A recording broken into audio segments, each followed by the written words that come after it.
नमस्कार, मी आचल न्यूज अनकटमध्ये आपलं स्वागत. पावतच्या ठळक घडामोडी.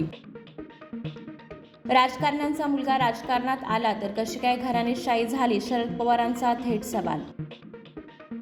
घराणेशाहीवर घरंदाज माणसाने बोललं तर बरं, उद्धव ठाकरेंची पंतप्रधानांवर बोचरी टीका. हुंडाई मोटर्स पुणे जिल्ह्यातील तळेगाव दाभाडेत 7,000 कोटींचा प्रकल्प उभारणार. ईडीचे अरविंद केजरीवालांना चौथ्यांदा समन्स, ईडीच्या मुख्यालयात हजर राहण्याचे आदेश.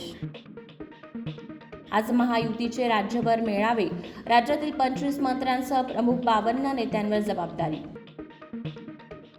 राहुल गांधींच्या भारत जोडो न्याय यात्रेला आजपासून सुरुवात होणार. 14 राज्य, 66 दिवस, 6,713 किमीचा प्रवास असणार. इंडिया आघाडीकडे देशाच्या विकासासाठी दूरदृष्टी किंवा कुठलाही कार्यक्रम नाही, भाजप अध्यक्ष जे.पी. नड्डा यांचं वक्तव्य. ट्रम्प यांना मोठा झटका, न्यूयॉर्क टाइम्स आणि 3 पत्रकारांना द्यावे लागणार $4 लाख. दिग्पाल लांजेकर दिग्दर्शित शिवरायांचा छावा चित्रपटाचे चित्तथरारक पोस्टर भेटीला. अफगाणिस्तान विरुद्धच्या दुसरा T20 सामना आज, कोहलीचे पूर्ण आगमन.